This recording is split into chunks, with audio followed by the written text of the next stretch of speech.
मैं doctor R के टंडन, सहायक प्राध्यापक हिंदी, महात्मा गांधी शासकीय कला एवं विज्ञान महाविद्यालय खरसिया, आज आपके लिए हैवदन नाटक लेकर के आया हूँ। हैवदन मूलतः कन्नड़ नाटक है, जिसे गिरीश कर्नाड ने लिखा है 1971 में और 1972 में इसे प्रकाशित किया है। तो चलिए हम चले हैवदन क्या है इसके बारे में जानें। हैवदन देवदत्त, कपिल जैसे अद्भुत पात्रों के अनुशीलन करने वाले गिरीश कर्नाड ने अतृप्त वासना, विलासिता, चंचल स्त्री की मनोवृत्ति, पूर्णांग न होने की व्यथा, स्वयंवर में राजकुमार को न चुनकर एक पशु को चुनने जैसी कथावस्तु का समावेश, देवी माँ और गुड़िया जैसे पत्थर व निर्जीव चरित्रों का वार्तालाप करना, मृत व्यक्ति का जिंदा होना, हैवदन जैसे काल्पनिक चरित्र का निर्माण करना आदि विचित्र कथावस्तु के साथ हैवदन नाटक की रचना करते हुए रंगमंच की दृष्टि से तथा नाटक के तत्वों के आधार पर विभिन्न शैलियों का समावेश कर एक सफल नाटक को पाठक समक्ष रखा है। छात्रों, हैवदन का नाम सुनते ही हैग्रीव अवतार की कल्पना होती है, जो विष्णु का एक अवतार है। लेकिन हैवदन नाटक में ऐसा कुछ भी नहीं है और न ही इसका उस अवतार से कुछ लेना देना है। तो क्या है ये? है का अर्थ है अश्व अर्थात घोड़ा, वदन का अर्थ है मुख अर्थात अश्वमुख। गिरीश कर्नाड ने इस नाटक में पुरुष एवं नारी के पूर्णता एवं अपूर्णता अथवा नारी की वासना की ओर संकेत करते हुए एक नूतन कल्पना की सृजना की है। यह एक लोकनाट्य है, अतः प्राचीन एवं लोकनाट्य शैली से ही वह प्रारंभ होता है। इसकी कथावस्तु दो भागों में विभक्त है, पहला उपकथा और दूसरा मुख्य कथा। अब हम जानें इस कन्नड़ नाटक हैवदन में कुल कितने पात्र हैं। चलिए पुरुष पात्रों के बारे में बात करें तो इसमें है प्रमुख भागवत, नट एक, नट दूसरा, हैवदन, देवदत्त, कपिल। और महिला पात्रों की बात करें तो पद्मिनी, गुड़िया नंबर 1, गुड़िया नंबर 2, देवी माँ। इसमें प्रमुख पात्र के रूप में देवदत्त, कपिल और पद्मिनी है। चलिए अब नाटक को हम मंचन की ओर लेकर के चलें। नाटक प्रारंभ होता है उपकथा से। तो देखें, नाटक के प्रारंभ में नट भागवत को विचित्र प्राणी हैवदन के बारे में बताता है। भागवत को विश्वास नहीं होता, उसके सिर को मुखौटा समझकर उतारने का प्रयास करता है, पर हकीकत यह थी हैवदन का सिर अश्व का था और धड़ मनुष्य का। हैवदन आगे बताया कि उसकी माँ कर्नाटक की राजकुमारी थी। उसके पिता ने उसके विवाह के लिए स्वयंवर रचा। दूर दूर से, यहाँ तक कि चीन, फ्रांस, रूस से भी राजकुमार आए, परंतु कोई पसंद नहीं आया। अंत में सौराष्ट्र के राजकुमार जो सफ़ेद घोड़े में सवार होकर आया था, उसको देखकर वह अचेत हो गई और जब राजकुमारी को होश आया तो उसने एक चौंकाने वाली बात कही। उसे सौराष्ट्र का राजकुमार पसंद नहीं आया, बल्कि उसका घोड़ा पसंद आया था। किसी तरह उसकी शादी घोड़े से करा दी गई। क्या करते, जब राजकुमारी को राजकुमार पसंद नहीं आया, घोड़ा पसंद आया, तो शादी घोड़े से ही करानी थी। अंततः उसकी शादी घोड़े से करा दी गई। अब क्या है, देखते देखते धीरे धीरे 15 साल बीत गया और उसके बाद एक दिन क्या हुआ कि हैवदन की माँ ने घोड़े को गायब पाया। गायब हो गया था घोड़ा। उसकी जगह एक गंधर्व खड़ा था। और वो गंधर्व कैसा? जो राजा कुबेर के श्राप से घोड़े की योनि में जन्म लिया था और 15 साल तक किसी मनुष्य के प्रेम से वह श्राप मुक्त हो गया था। हैवदन के गंधर्व पिता ने इंद्रपुरी चलते समय उसकी माँ को साथ चलने को कहा, परंतु इसने मना कर दिया और उसे पुनः घोड़ा बन जाने के लिए कहा। अब बेचारा गंधर्व जो घोड़ा बना था, श्राप से मुक्त हो गया, वो फिर से घोड़ा कैसे बनता, आप ही बताओ। तो गंधर्व नाराज होकर इसकी माँ को अर्थात हैवदन की माँ को तुरंत घोड़ी बनने का श्राप दे दिया। इस प्रकार घोड़े और मनुष्य के संयोग से उत्पन्न हैवदन ने अपने जन्म की कहानी भागवत को नाटक के पूर्वार्ध में सुनाई। हैवदन इस अभिशाप से मुक्त होने के लिए ईदगाह भी गया पर कोई लाभ नहीं मिला। भागवत ने उसे चित्रकूट जाकर महाकाली की पूजा करने का भी परामर्श दिया। अब चलते हैं हयवदन की मूल कथा की ओर। एक गांव था धर्मपुरी, जहां दो युवक रहते थे और दोनों एक दूसरे के गहरे मित्र थे। एक का नाम था देवदत्त। वह विप्र विद्यासागर का पुत्र था, रसिक था, विद्वान था, परंतु सुकोमल शरीर का कवि भी था। कभी कभी उसकी होने वाली पत्नी उसे एक बच्चे से ज़्यादा कुछ नहीं समझती। दूसरा था कपिल। ग्रामीण युवक था, आदिवासी पुत्र था, बलिष्ठ था, कुश्ती भी करता था, खेती बाड़ी करता था, परंतु थोड़ा सांवला था। एक दिन देवदत्त अपने ही नगर के एक धनी सेठ की कन्या से प्यार कर बैठा और उसका नाम क्या था? पद्मिनी। और उससे विवाह करने की इच्छा प्रकट करने लगा। उसने अपनी इच्छा कपिल को बताया। फिर कपिल देवदत्त के लिए पद्मिनी के घर उसका हाथ मांगने गया और अंत में देवदत्त की शादी पद्मिनी से हो गई।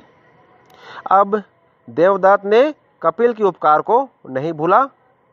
पुरानी मित्रता पहले की तरह फूलती फलती रही। धर्मपुरी के नागरिक इन्हें राम, सीता, लक्ष्मण जैसे समझने लगे। तीनों अक्सर साथ रहते थे। 6 माह बीत गए और धीरे धीरे समय बीतने पर पद्मिनी भी गर्भवती हो गई।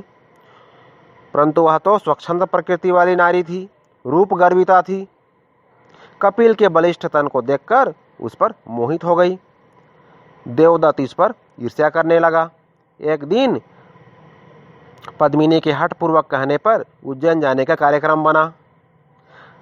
तीनों उज्जैन के लिए निकल पड़े। रास्ते में उन्होंने विश्राम किया, बैलगाड़ी को रोका। वहीं व्यास का आश्रम था, भगवान रुद्र का मंदिर था और दूसरी ओर पहाड़ी के पीछे काली का मंदिर भी था। देवदत्त ने कपिल और पद्मिनी को रुद्र के मंदिर दर्शन के लिए भेज दिया और स्वयं दुर्गा मंदिर चला गया। देवदत्त जैसे ही दुर्गा मंदिर जाता है, देवदत्त को वह वचन याद आ जाता है जिसे उसने इस तरह से लिया था कि यदि मैं पद्मिनी से आसक्त हो जाने के बाद यदि मेरी शादी उससे हो जाती है तो मैं अपनी दोनों भुजाओं और मस्तक समर्पित कर दूंगा। और वह भी 15 कन्या के बाद उसकी शादी उससे हुई थी। 15 कन्या को उन्होंने देखा था लेकिन शादी नहीं बनी थी।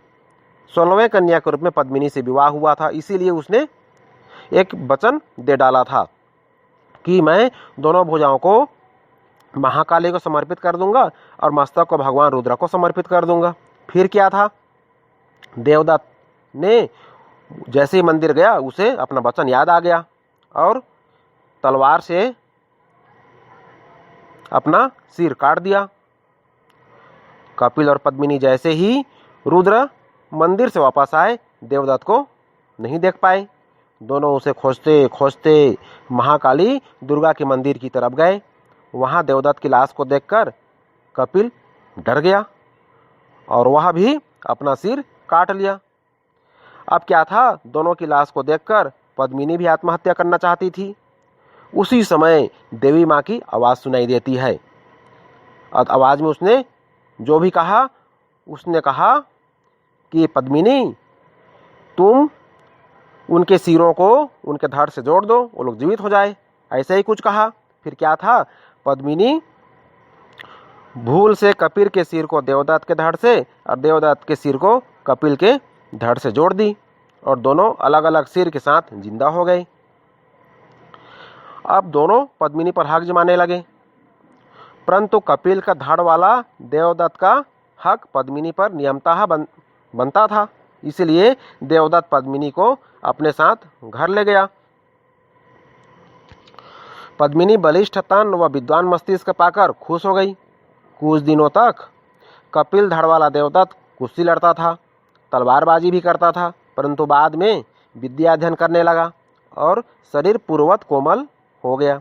देवदत्त अपने होने वाले पुत्र के लिए उज्जैन से 2 गुड़िया लेने जाता है। दोनों गुड़िया पात्र बन जाती हैं और पद्मिनी की आलोचना करने लगती हैं। कैसी आलोचना? कि तुम दुराचारणी स्त्री हो, तुम्हारे सपने में कपिल आता है। दोनों गुड़िया पुरानी हो गई और फिर तब पद्मिनी देवदत्त को उज्जैन से नई गुड़िया लाने के लिए बोलती है। इसी बीच अतृप्त पद्मिनी अपने बच्चे को लेकर कपिल को तलाश करते हुए घर से निकल गई।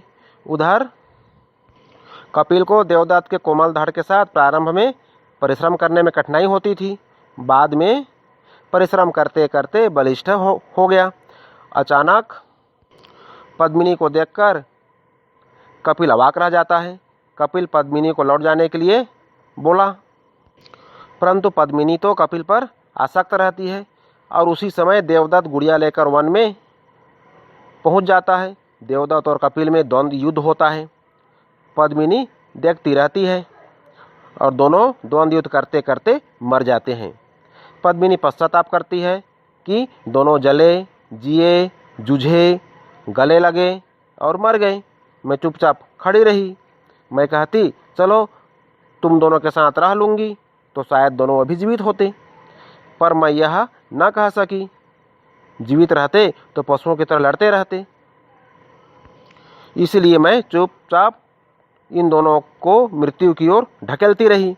पद्मिनी अपने पुत्र को यह कहकर भागवत को सौंप दी कि इसे शिकारियों को सौंप देना और कहना कि कपिल का बेटा है, और 5 वर्ष बाद इसे धर्मपुरी के विद्यासागर के पास ले जाना और कहना कि यह आपका पोता है। और इस प्रकार भागवत को कहकर पद्मिनी सती हो गई। ये तो हो गई मुख्य कथा। अब चले हम उपकथा की ओर, जो कि अंत में पुनः आपके सामने प्रकट होगा। मूल कथा के बाद हैवदन पूर्ण घोड़ा के रूप में, परंतु आवाज मनुष्य की तरह करते हुए मंच पर प्रकट होता है। पुराना नट पद्मिनी के पुत्र को लाता है। पुत्र उसे हंसने को कहता है, परंतु हैवदन बड़ी मुश्किल से ही करके हंसने की चेष्टा करता है। उसकी ही नाट में बदल जाती है। इस तरह दादा को पोता मिल जाता है, पोता को हंसी मिल जाती है और घोड़े को हिनहिनाहट। घोड़ा स्वयं की आवाज पाकर हैवदन पूर्णांग हो गया। अंत में भागवत दोनों नटों को कहता है कि विप्र विद्यासागर को यह सूचना दे दो कि उनका दिग्विजय पुत्र एक सफेद घोड़े पर सवार होकर उसके सम्मुख उपस्थित हो रहा है। और इस प्रकार यह नाटक खत्म हो जाता है। संपूर्ण नाटक की हम विवेचना करें तो हम पाते हैं कि संपूर्ण नाटक में अतृप्त वासना की समस्या रही, दूसरे की पत्नी पर आकर्षण की समस्या, सिर की अदला बदली पर उत्पन्न समस्या पैदा हो गई, सिर कटने पर किसे किसकी संज्ञा दी जाए की समस्या आई, नायिका की मनोदशा की समस्या एवं गुड़िया के वार्तालाप की समस्या बीच बीच में उभरती रही। नाटककार ने हैवदन के माध्यम से पुरुष के भ्रमर चरित्र एवं नारी की विलासिता तथा अंतर्दशा का चित्रण किया है। हैवदन की उपकथा में मनुष्य के पूर्ण मनुष्य ना होने का दर्द है, तो मुख्य कथा में शरीर और मस्तिष्क दोनों की श्रेष्ठता की कामना का प्रदर्शन है।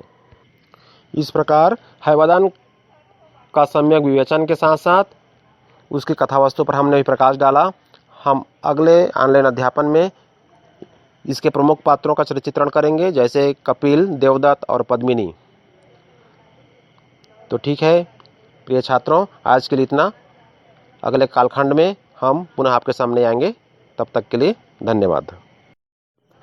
मैं डॉक्टर आर के टंडन, सहायक प्राध्यापक हिंदी, महात्मा गांधी शासकीय कला एवं विज्ञान महाविद्यालय खरसिया, आज आपके लिए हैवदन नाटक लेकर के आया हूँ। हैवदन मूलतः कन्नड़ नाटक है, जिसे गिरीश कर्नाड ने लिखा है 1971 में और 1972 में इसे प्रकाशित किया है। तो चलिए हम चले हैवदन क्या है इसके बारे में जानें। हैवदन देवदत्त, कपिल जैसे अद्भुत पात्रों के अनुशीलन करने वाले गिरीश कर्नाड ने अतृप्त वासना, विलासिता, चंचल स्त्री की मनोवृत्ति, पूर्णांग न होने की व्यथा, स्वयंवर में राजकुमार को न चुनकर एक पशु को चुनने जैसी